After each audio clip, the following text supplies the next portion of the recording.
Yeah, I think that's one of the metrics that I've seen kind of change in importance the most. I spent years on the installation team. And when you're going out to a pharmacy, that was like one of the measures of how successful or big or difficult or challenging, is the pharmacy is daily script count. Oh, this pharmacy does 1,500 scripts a day.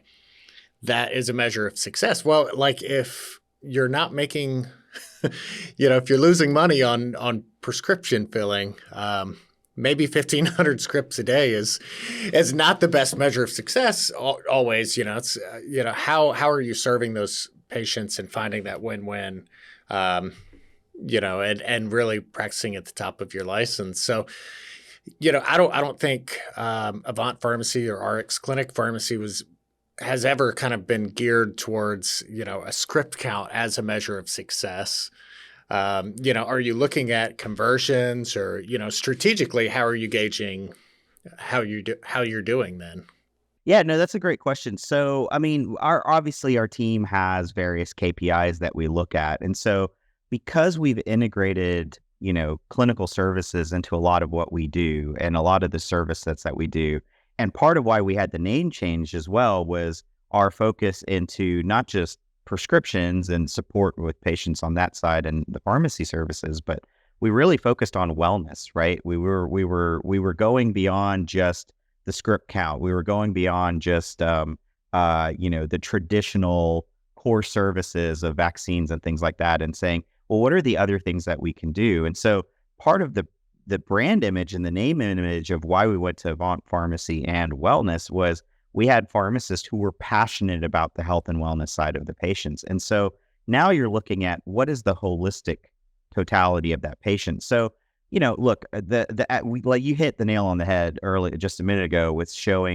discussing the economics, right? 1,500 scripts a day, 10 years ago, 15 years ago, might have been sustainable, but with DIR and everything else that pharmacies are under the gun with what PBMs are doing, the economics, right, have changed entirely. So now, when you're losing on a patient, right, and every time you fill that lisinopril, you're losing $2 or whatever, right?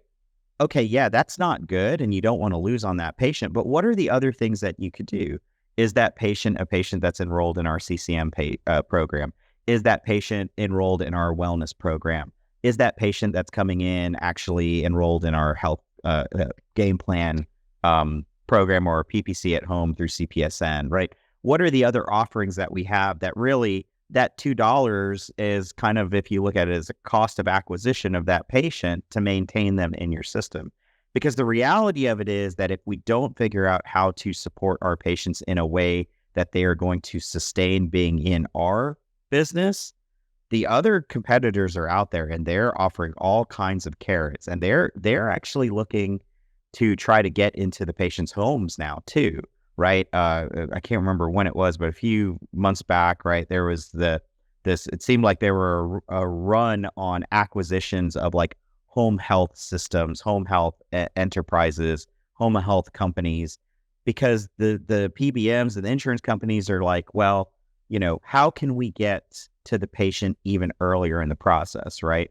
I'm sure if there was a way to figure out how to tag them at birth, they would be in the hospitals with a CVS welcome packet or something. But I think the reality of it is that, like, they are trying to strategically position themselves to get to the patients at home. So now, right, and if they're doing that and they're now getting, we've seen more impact or more interest in these our competitors getting into delivery, right? Well, independent pharmacies have been delivering for the longest time. That's been a staple of what we've done to help ensure an extra level of care, if you will, to patients. But even in that process and the opportunity there, if we're not maximizing on that patient when we're delivering to that patient, right? What would make our delivery service any different from a CVS delivery person, right? So now you have to elevate the game. You have to elevate the business model to say, okay, what are the other things that we're doing? And I think that's where I'm always amazed by what are the cool things that we do and what are the cool opportunities that are there. Because through our collaboration with CPSN, we were able to kind of bring in some new opportunities to independent community pharmacies.